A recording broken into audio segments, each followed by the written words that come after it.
اور ابھی آپ کو اہم خبر دیتے چلیں، وفاقی حکومت نے تحریک لبیک پاکستان پر پابندی عائد کرنے کا فیصلہ کر لیا۔ وفاقی وزیر داخلہ شیخ رشید نے کہا، پابندی کا فیصلہ انسداد دہشت گردی ایکٹ کے تحت کیا گیا۔ پنجاب حکومت نے تنظیم پر پابندی لگانے کی سفارش کی ہے۔ انہوں نے کہا، ہم پابندی سے متعلق سمری کابینہ کو بھیج رہے ہیں۔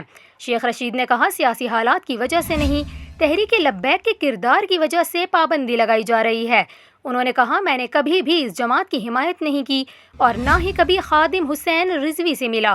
وفاقی وزیر داخلہ نے کہا، ہماری ان کو منانے کی کوششیں ناکام ہوئیں۔ یہ فیض آباد آنا چاہتے تھے، ہم قرارداد اسمبلی میں اتفاق رائے سے پیش کرنا چاہتے تھے۔ انہوں نے مزید کہا کہ ہم نے نہیں، انہوں نے حکمت عملی بنائی ہوئی تھی اور ہم نے جو معاہدہ کیا تھا اس پر قائم ہیں۔ وزیر داخلہ نے یہ بھی کہا کہ اسلام آباد میں پولیس سے رائفل چھین کر فائرنگ کی گئی۔ ان پر جو بھی FIRs ہوئی ہیں وہ قانون کے تحت ہوئیں۔